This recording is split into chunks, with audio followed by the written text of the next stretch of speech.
empezamos, el objetivo de esta capacitación es poder promover también en su área de trabajo la adopción de un lenguaje y comunicación incluyente y no sexista entre las personas servidoras públicas, en específico de ustedes de Baja California.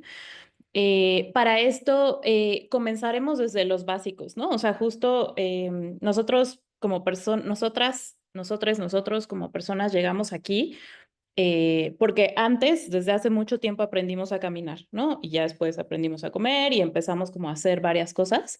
Disculpa, Y licenciada. entonces nuestro di- objetivo es empezar desde los conceptos fundamentales, ¿no? Desde lo básico para poder justo llegar como a la distinción entre comunicación incluyente y no sexista de la que no es. Disculpa, Eh, licenciada. Disculpa la ¿No? Para que interrupción. haya un impacto en la inclusión social y en la implementación de estrategias que permitan transformar sus comunicaciones No oficiales se ve bien. y así, como un objetivo a largo plazo que de repente se ve como un poco complejo, lograr la igualdad de género y el respeto por la diversidad en el ámbito laboral y social. Entonces, empezamos con la siguiente diapositiva, que es, como les decía, creo que yo no la puedo ver. Bueno, yo veo esto. No sé si la pueden ver bien todes y solo sea mi pantalla. La Ya pantalla se estamos ve, en una diapositiva de por qué es importante la igualdad de género. Em, solo que la pantalla se Justo ve negro. lo que les decía es que, ¿por qué es importante la igualdad de género? ¿No? En principio, el Foro Económico Mundial, hay cifras tanto nacionales como internacionales que nos dicen que el Foro Económico Mundial de manera particular destaca que tendrían que pasar más de 120 años para que existan condiciones de igualdad de género en el mundo, ¿no? Y eso es muy preocupante y afecta, pues no solo las políticas nacionales e internacionales, sino también la vida diaria de todas, todos y todes aquí, ¿no? Les invitamos, por ejemplo, a reflexionar en sus actividades cotidianas en casa, ¿no? O sea, ¿quién lava los platos, por ejemplo? ¿Quién sirve la comida? ¿Quién lava la ropa, ¿no? Y en dado caso de que cuando ustedes encuentren las respuestas, el escenario ideal es que fueran todas las personas en el hogar, ¿no? Que todas las personas tuvieran una responsabilidad. Pero en la mayoría de los casos, y tanto a nivel como nacional e internacional, siempre hay una tendencia de que las mujeres son quienes hacen ese tipo de labores por un estereotipo y un rol que más adelante vamos a tratar. Hay otras cifras internacionales, por ejemplo, estas que no sé si puedan ver en la pantalla y si no se las No, comparto. no se puede ver la Recientemente presentación. estas cifras salieron de un informe al respecto de los 30 años de un instrumento internacional muy importante sobre igualdad de género, que es la plataforma y la declaración de Beijing.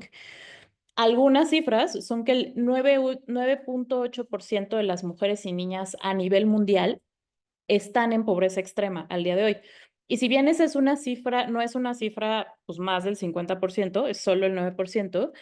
El informe de Naciones Unidas nos dice que se necesitarían 137 años para lograr la igualdad de género y la pobreza, ¿no? La reducción de la pobreza de manera específica.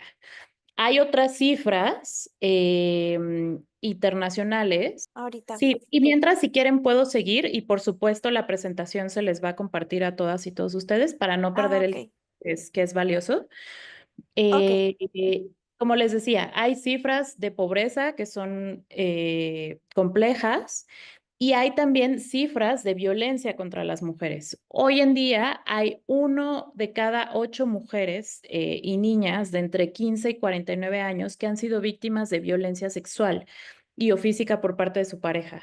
En México, estas cifras ascienden al más del 70% en nuestro país.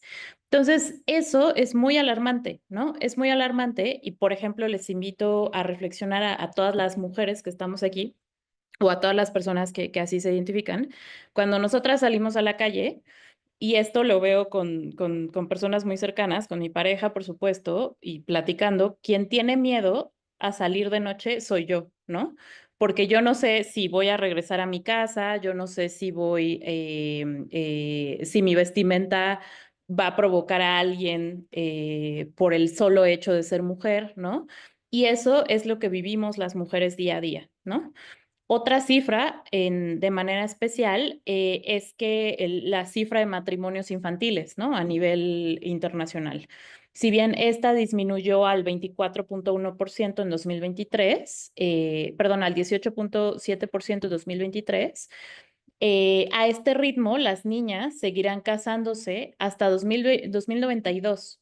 Entonces, estos son cifras pues muy alarmantes que, pues bueno, tenemos, es por eso que si bien pudiera parecer que el lenguaje no importa, sí importa, ¿no? Y eso es lo que vamos a seguir viendo todo este tiempo.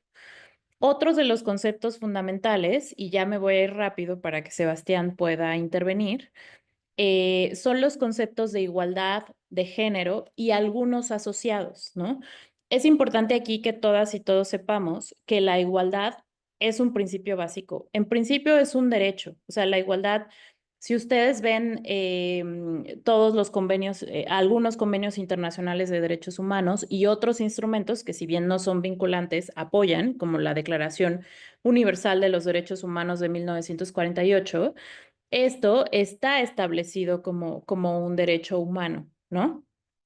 Esto, por supuesto, la igualdad implica que todas las personas, como lo dice la misma Declaración de Derechos Humanos Universal, son libres e iguales en dignidad y en derechos.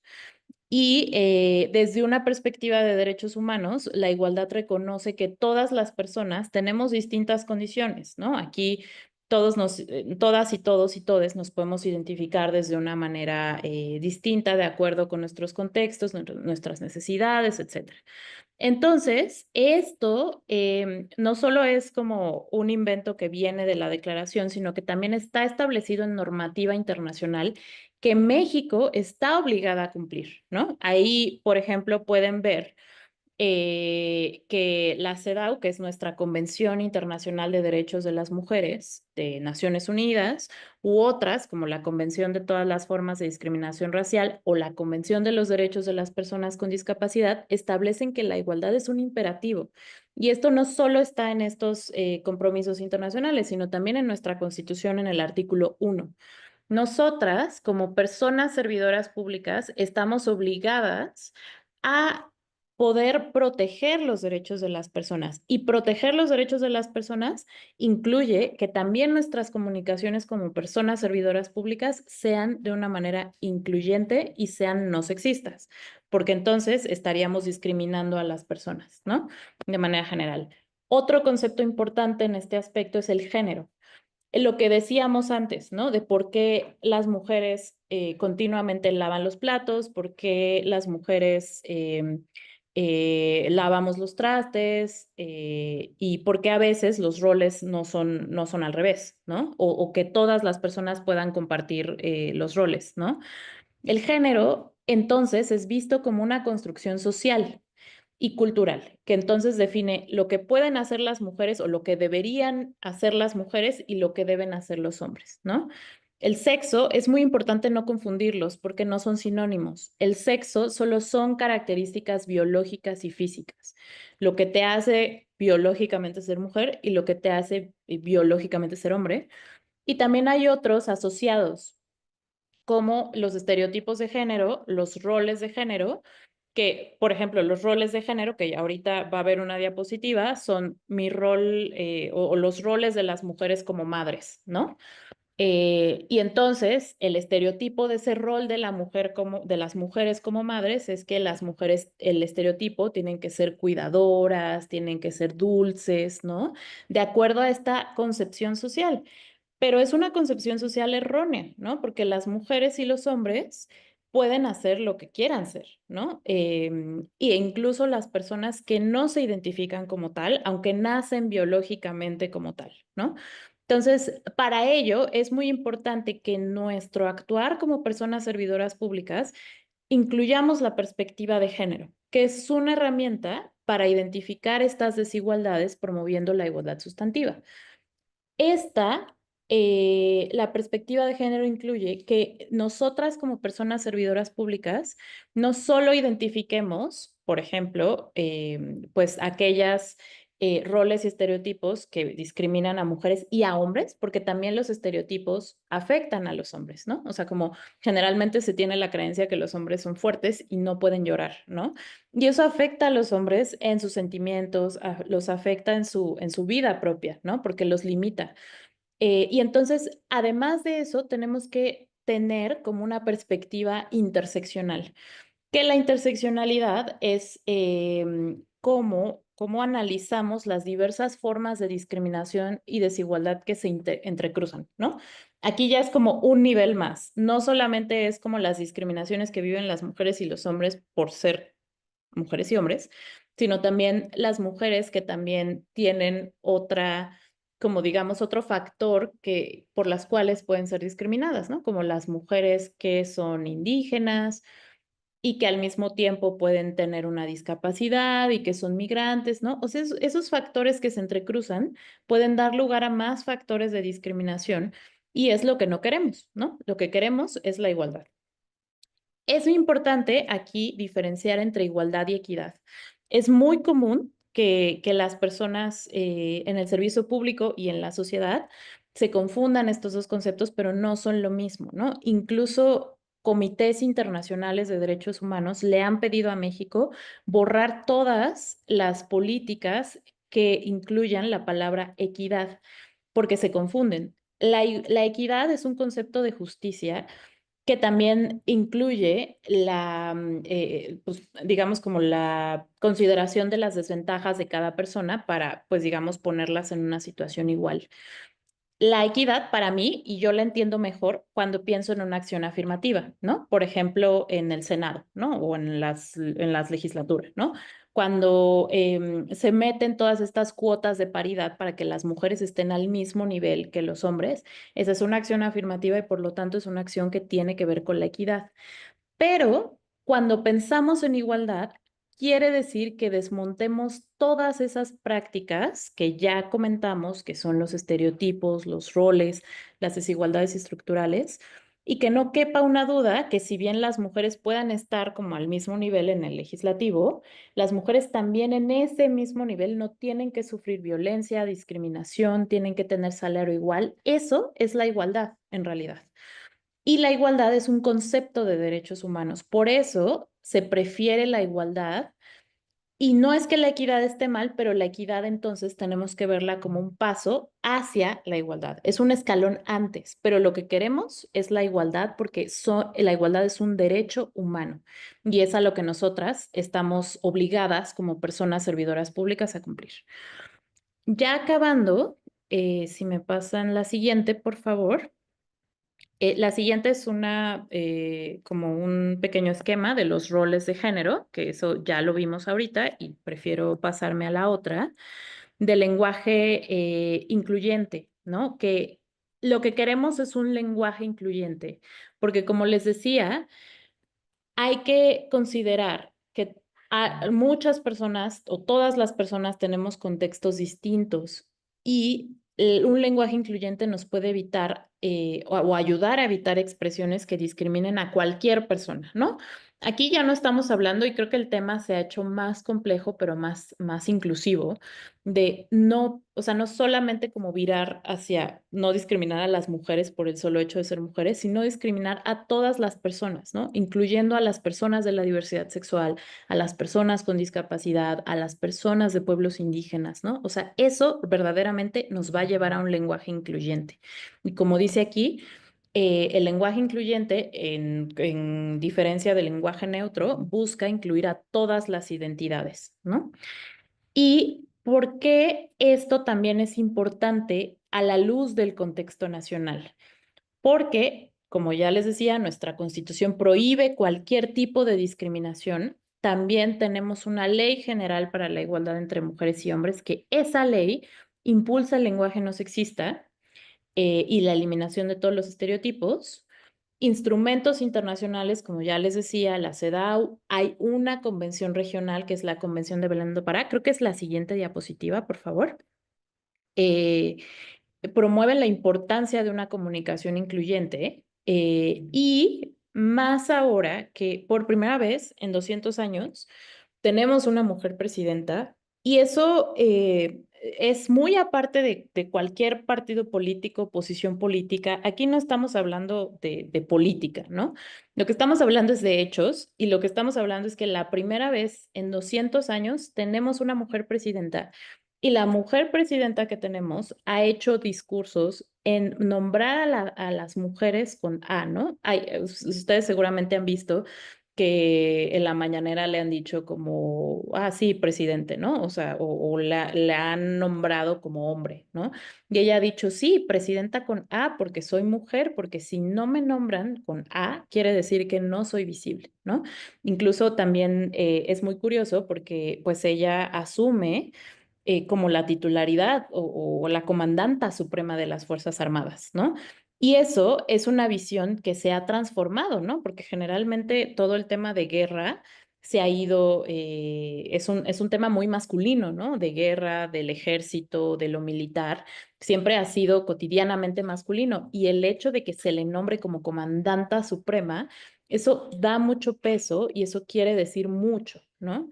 De hecho, también hay una imagen a principios del gobierno que ella está enfrente del ejército mexicano y es la única mujer frente a muchos hombres que está en el ejército, ¿no? Y entonces eso a mí como persona me da mucha esperanza de que en algún momento muchas mujeres más puedan estar al frente de un país y se les pueda nombrar como son. Y pues bueno, em, aquí como última diapositiva mía. ¿Por qué es importante un lenguaje incluyente en las comunicaciones oficiales? Primero, porque impulsa una visión más amplia y precisa de la realidad social, ¿no? O sea, precisa porque pues un estado, la misma institución no solamente está conformada por hombres, sino por mujeres, ¿no? Y por otras personas, ¿no? De la diversidad. Fomenta la participación ciudadana, porque entonces si me incluyen como mujer, como persona, estoy siendo considerada en las decisiones de la democracia, en las decisiones del gobierno, etcétera, porque se reconocen los derechos de las personas. Incluso tenemos que virar hacia enfoques no binarios, ¿no? O sea, no solamente es desdoblar como, no solo decirlo en masculino o en femenino, sino también poder incluir a otras identidades y hacer que el lenguaje no sea solamente binario. Se nombra y se considera la ciudadanía y se ayuda a desmontar estos patrones de comunicación que refuerzan los estereotipos, que es lo que no queremos, ¿no? Y entonces, después de esta explicación, que espero no haya sido muy larga, le paso la palabra a mi colega Sebastián para que siga con la presentación. Muchas gracias, Geraldine. Es un gusto estar aquí con todos, con todas y todos ustedes. El propósito de este segmento, ay, si le pueden cambiar a la diapositiva, por favor, es reflexionar sobre cómo el lenguaje moldea nuestras percepciones, relaciones y oportunidades en la vida laboral. Lo que decimos y cómo lo decimos importa porque el lenguaje puede incluir o excluir a las personas, puede visibilizar o invisibilizar y puede dignificar o discriminar. La que sigue, por favor. Bueno, desde la infancia, el lenguaje influye en cómo construimos nuestra identidad. Si solo escuchamos el masculino genérico, como por ejemplo los niños, los ciudadanos, los trabajadores, las mujeres, las juventudes, las infancias y las personas no binarias quedan fuera simbólicamente, afectando directamente en su autoestima, en expectativas y en el sentido de pertenencia. Sentirse nombrado tiene un impacto directo en la confianza y en la participación social. Por ejemplo, cuando el lenguaje en los libros, en las escuelas o en los medios invisibiliza ciertos géneros, las niñas, la niñez en general aprende que hay roles que no les corresponden, limitando sus aspiraciones. Un ejemplo es si en los cuentos o en los cargos públicos solo aparecen hombres, eso da el mensaje de que el poder o el conocimiento son solo cosa de hombres y pues así no son las cosas. Em, los grupos en situación de vulnerabilidad enfrentan barreras estructurales que limitan en pleno el ejercicio de sus derechos humanos y el lenguaje excluyente les afecta aún más. Algunos ejemplos de grupos en situación de vulnerabilidad son personas migrantes, pueblos indígenas, personas con discapacidad, mujeres y niñas, personas LGBTIQ+, mm, personas con VIH-Sida, entre otros. Y bueno, y estas barreras se agravan cuando se intersectan factores como género, edad, origen étnico, discapacidad o identidad de género.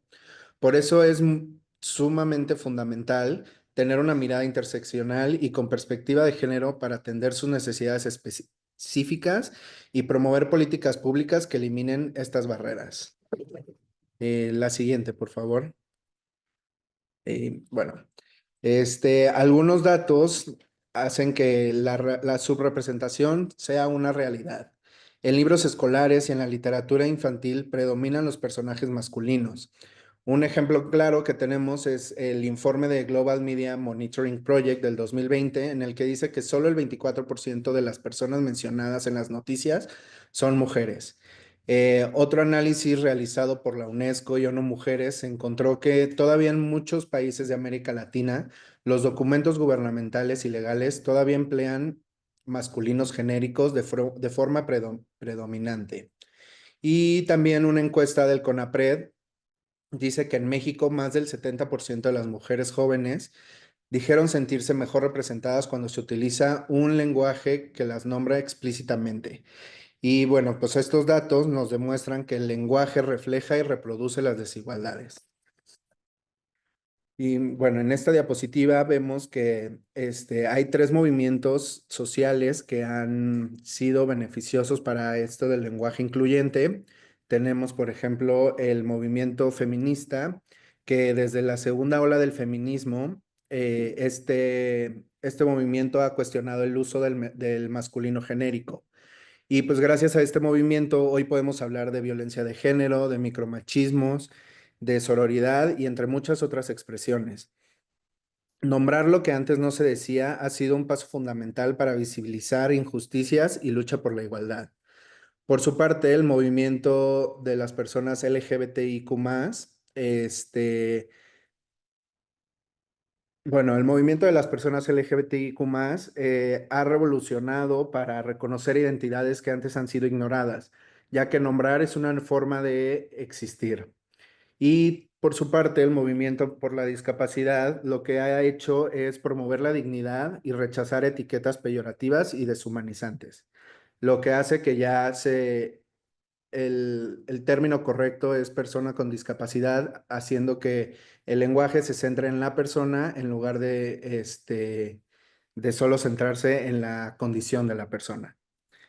La siguiente, por favor. Y bueno, y otras consideraciones que son importantes es que las mujeres son más del 50% de la población mundial y que todas estas problemáticas actuales a las que se enfrentan las afecta de una manera diferenciada. Por ello, creemos que es necesario utilizar la herramienta de análisis de género.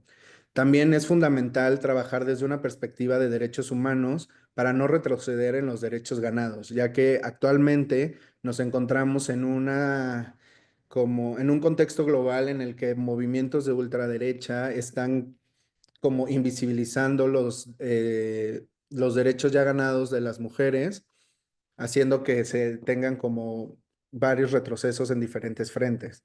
Los temas relacionados con las mujeres y la igualdad de género no debe ser exclusivamente analizado por mujeres, sino que son asuntos que nos conciernen a toda la sociedad y bueno, y nosotros como personas servidoras públicas tenemos obligaciones en derechos humanos, por lo que garantizar la igualdad de género en nuestro día a día es de suma importancia. Y bueno, y aquí le doy la palabra a mi compañera Emilia para continuar con la presentación. Muchas gracias. Muchísimas gracias, Sebastián. Muchas gracias, Geraldine. A continuación, sí, me ayudan con la siguiente diapositiva, muchas gracias. Ya que tenemos este maravilloso contexto, antecedentes, fundamentos claves, me gustaría que pasemos ahora a detectar exactamente el lenguaje excluyente, porque al igual que muchas cosas, primero, antes de modificar, debemos identificar. Entonces, esto lo dividí en 3 pasos fundamentales. El primero, identificar el uso de términos como los ciudadanos, el hombre, que sigue haciendo generales masculinos. Esto sigue siendo lamentablemente muy común. Generalmente lo que nosotros utilizamos como la generalidad aún se sigue haciendo en masculino. Entonces, este es un paso fundamental para un lenguaje excluyente al que le podemos poner atención.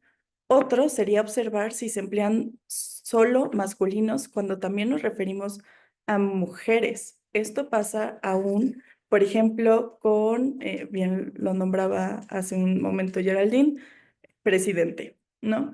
Pasa ahora vamos a ver, vamos al médico, aunque sea una doctora, y sigue sucediendo arquitecto, ingeniero, siguen sucediendo, se siguen replicando, incluso cuando nos referimos a una mujer.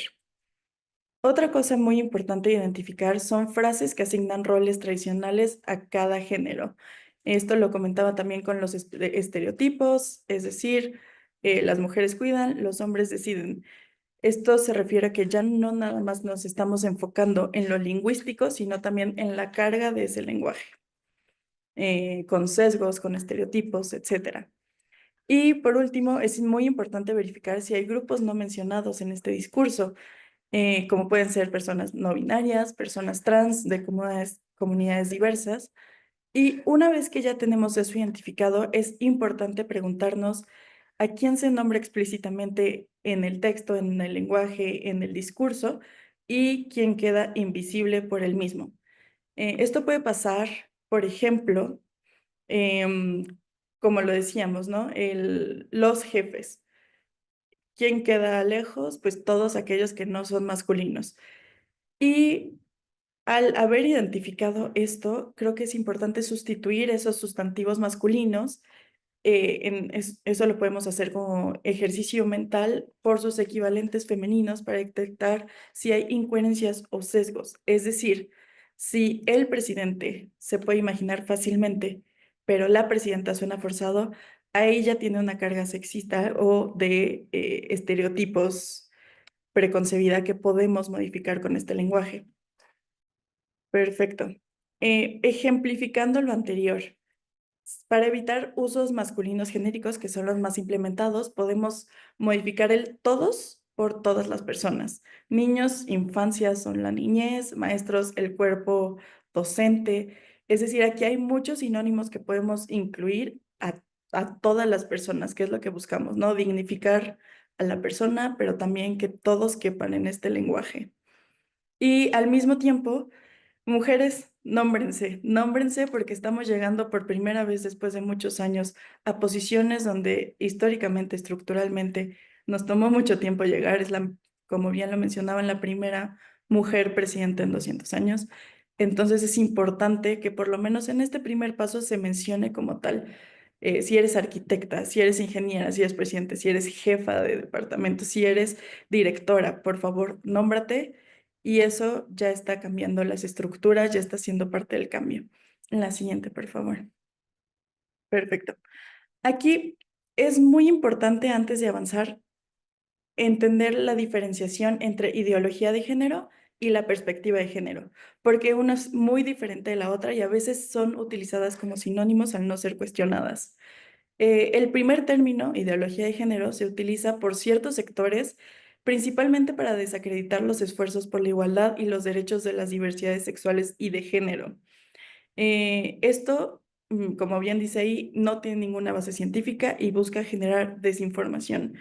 Uno de los ejemplos más recientes que tenemos es el actual presidente de los Estados Unidos, Donald Trump, que en su primer discurso, el primer discurso que hizo como presidente, mencionó, solo existen dos géneros, el femenino y el masculino, negando todas las identidades, todas las diversidades, excluyendo a las personas trans, de género diverso, de género fluido, de intersexuales, etcétera. Todas estas personas quedan fuera legalmente por estos discursos.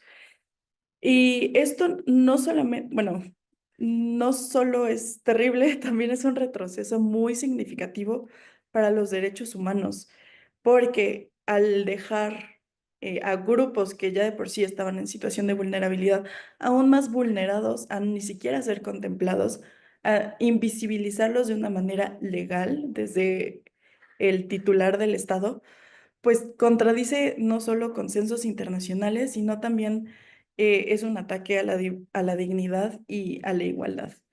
La siguiente, por favor. Ante esto, la perspectiva de género es lo que nos puede ayudar a acoger a todos en el lenguaje. Y también una cosa que podemos hacer ante estos binarismos, como lo mencionaba el presidente Trump, solo existen el sexo, no las expresiones de género. Lo que podemos hacer desde el lenguaje para no seguir replicando esas estructuras que siguen siendo bastante violentas para algunas personas y ya por eso deben ser contempladas es evitar el hombres y mujeres, niños y niñas. Esto sigue siendo lamentablemente parte del lenguaje acordado, niños, niñas y adolescentes. Hoy podemos ver que esto ya comienza a quedar obsoleto porque sigue siendo un discurso que no incluye a todas las infancias, a toda la niñez con esa diversidad. Lo que podemos hacer es justamente ampliar el lenguaje, no hombres y mujeres, sino las personas. Una cosa con la que yo me he encontrado, de hecho este es un ejemplo real que yo he identificado en documentos institucionales, es en este intento de abrazar la diversidad, ponen las y los, así literalmente como está en el ejemplo, la guión el. Esto es sacado de un documento y si bien es un buen intento, es un buen primer paso, sigue siendo insuficiente nuestros esfuerzos para acoger a todas las personas. Como ya mencionamos, en lugar de él o la supervisor o supervisora, puede ser la persona supervisora, etc.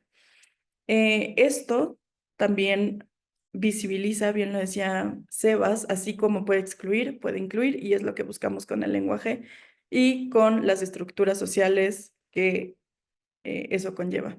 La siguiente, por favor. Muchísimas gracias. Aparte de estas sugerencias, también se tienen estas dos alternativas, que son los sustantivos epícenos y los sustantivos colectivos. El primero siendo que independientemente del género gramatical, incluyen ya a todos los géneros, es decir, pueden decir la persona, la víctima, la criatura, el personaje. Aquí no estás centrándote ni en el sexo ni en el género, sino estás incluyendo a través de ese lenguaje abierto. Y de la misma manera tenemos los sustantivos colectivos que aluden también a un conjunto o agrupación de personas con características similares, es decir, el equipo, la familia, el personal, la comunidad. Entonces, aquí podemos sustituir personas como los directores por el equipo, ¿no? O sea, son como estas sutilezas del lenguaje que finalmente aportan mucho a este lenguaje sin sexismo. La siguiente, por favor. Muchísimas gracias. Otras sugerencias para poner en práctica son el uso de sustantivos colectivos o neutros. Esto puede ser, si antes se mencionaba, los alumnos deben entregar su tarea, se puede modificar el alumnado, el cuerpo estudiantil debe entregar su tarea. Otro de los ejemplos es esta visibilización de los sexos. Si era cada trabajador que alude a lo masculino únicamente debe presentar su informe, ahora podemos decir que cada persona trabajadora debe presentar su informe. De la misma manera, para evitar estereotipos, como lo he mencionado, en lugar de como verbalizar frases como la madre debe quedarse en casa mientras el padre trabaja, ya podemos hacer que la familia puede decidir libremente cómo organizar sus responsabilidades. Y de formas inclusivas, si antes se decía el hombre cambió la historia, ahora podemos decir la humanidad cambió la historia. Ahora les presento un ejemplo mucho más concreto de esto en un documento oficial muy importante de los derechos humanos. Y por último, adopción de pronombres y adjetivos, es decir, si antes era muy bien visto decir bienvenidos al curso, quizá lo más correcto ahora sea les damos la bienvenida al curso. Estos pueden ser, siguiente por favor, estos pequeños giros en el lenguaje en realidad son gigantes porque hacen que todos quepamos en él. Y esa es la importancia del lenguaje mismo. La siguiente, por favor. Aquí hay una serie de ejemplos que usamos en el día a día, en el cotidiano, en lo personal, en el trabajo, que podemos hacer la sustitución muy fácilmente. Ya como ejemplo práctico, en lugar de los jóvenes, que de nuevo aquí tenemos todos los generales masculinos que podemos modificar, que podemos incluir a otras personas con la juventud, las juventudes. Los niños, puede ser la niñez o las infancias. Esto también reemplaza los niños y las niñas. Los ciudadanos por la ciudadanía, los humanos por la humanidad y el individuo por la persona. Siguiente, por favor. Muchas gracias. Y aquí, abriendo un poco el espectro de este lenguaje incluyente, también hemos desde esta Dirección General de Derechos Humanos adoptado ciertas fórmulas en el lenguaje que han ayudado como esa defensa de los derechos de las mujeres. Uno de esas es mujeres, mujeres jóvenes y niñas, ya que el uso de esta fórmula permite dar a entender que no es la mujer como algo homogéneo, sino que son las mujeres y en esa diversidad también incluyen pues diferencias generacionales, ¿no? Cada una con sus contextos, con sus necesidades específicas y nombrarlos importa. Entonces, los invitamos a usar esta fórmula, al igual que las mujeres en toda su diversidad. Muchas veces en los documentos se utilizan las mujeres y en unos incluso la mujer como para el general. Y creo que esto también puede ser un poco peligroso en el lenguaje, dado que las mujeres nunca van a ser un grupo homogéneo, nunca va a ser, pues hay que contemplar las diferencias culturales, étnicas, lingüísticas, todas las diferencias habidas y por haber, por lo que recomendamos también esta fórmula en el lenguaje, en sus documentos oficiales, pero también en el día a día. Otra sugerencia es sustitución de raza, que aún se sigue empleando en algunos documentos. En realidad hay una raza y esa raza es la raza humana. Y lo demás podemos utilizarlo como grupo étnico, pueblos originarios, según sea el caso, si hay que identificarlos bien. Y lo de igualdad en lugar de equidad lo voy a saltar porque ya lo explicaron muy bien en el inicio de la presentación.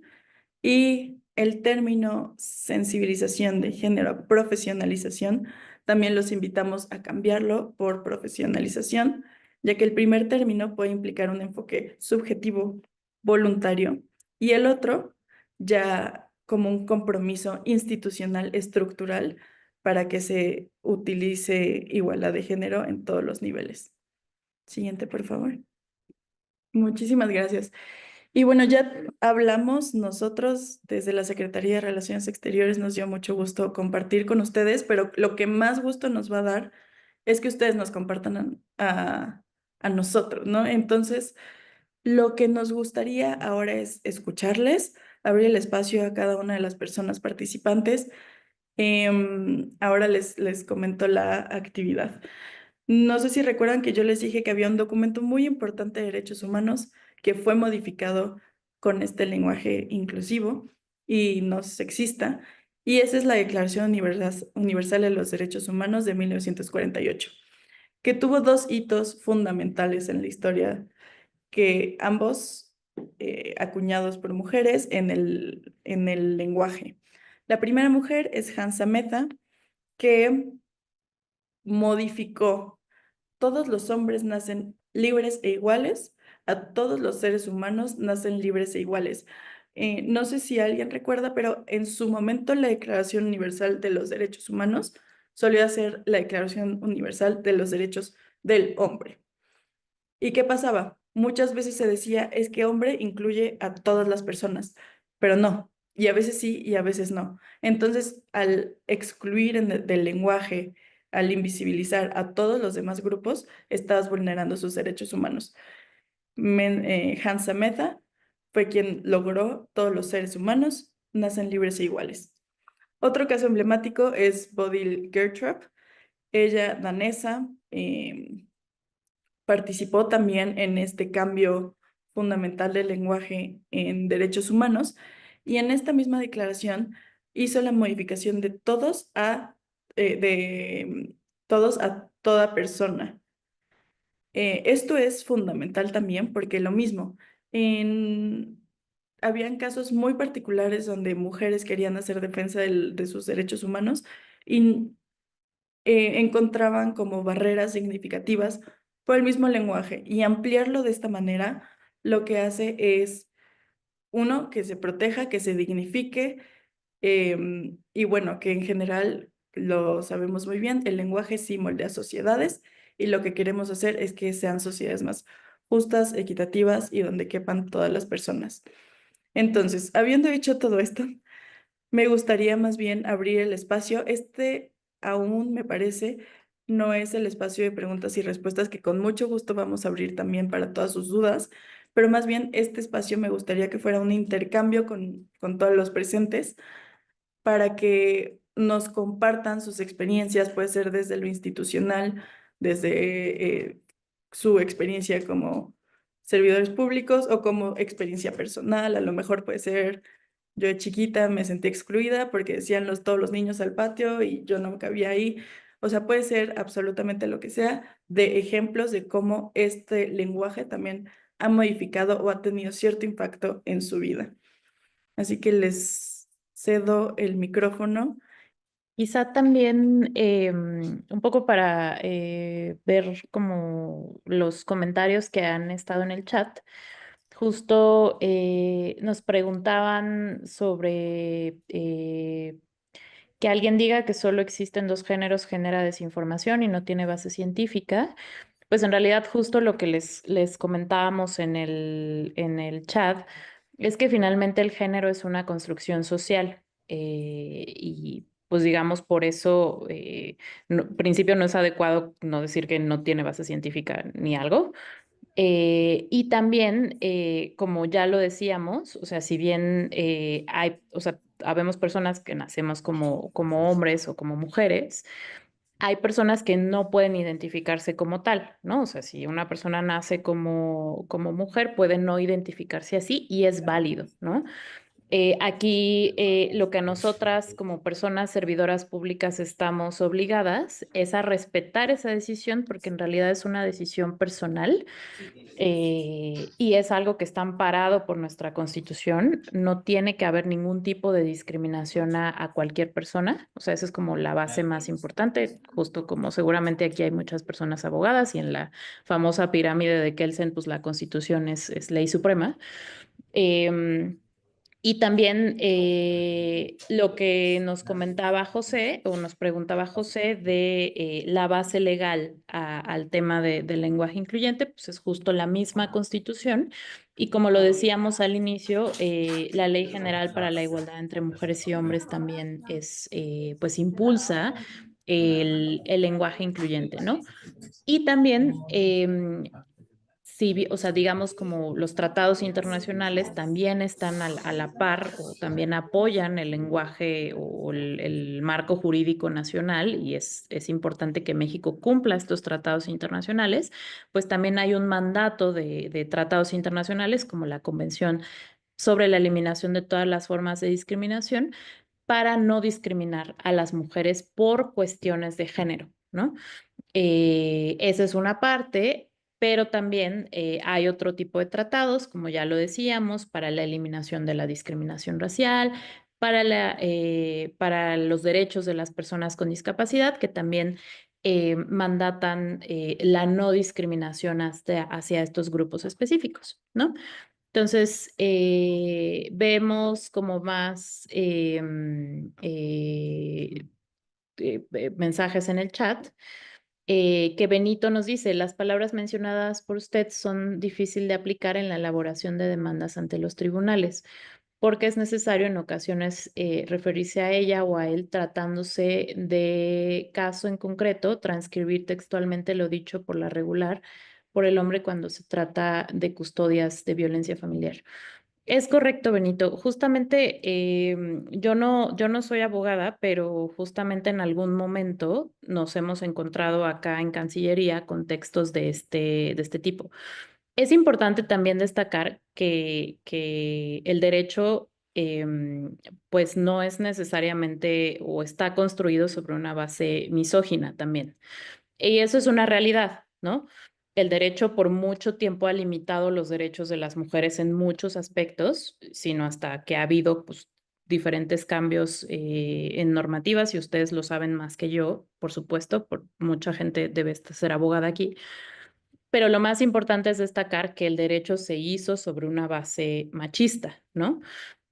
Pero justo nosotros y nosotras, nosotres, como personas servidoras públicas, también podemos cambiar esas concepciones, ¿no? O sea, simplemente no solo con las reformas que haya a las leyes, los códigos, etcétera, sino también en cómo transmitimos la información. Es cierto que es difícil.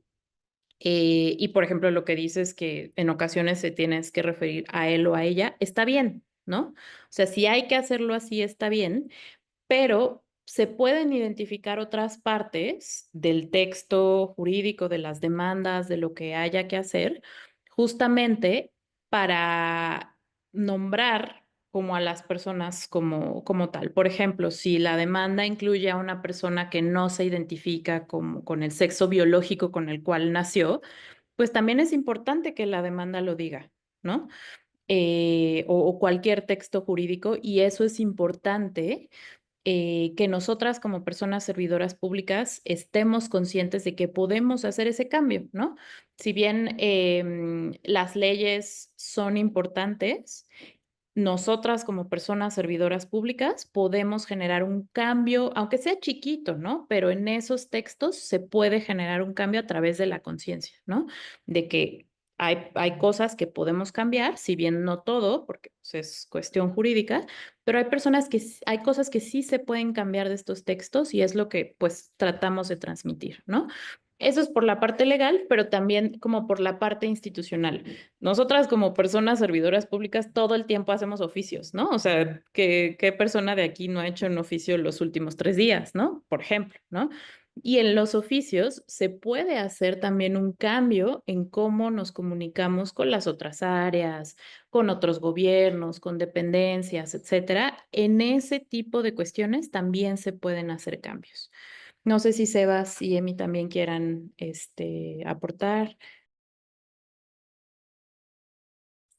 Licenciada Geraldine, ¿nos apoya a repetir las indicaciones de la actividad que tienen planeada?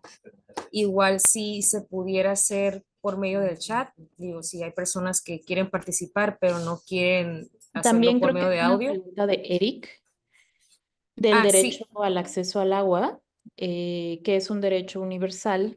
¿Qué recomiendan para resolver cuando nos piden que demostremos cómo este servicio ayuda específicamente a las mujeres, personas vulnerables y grupos de pueblos originarios?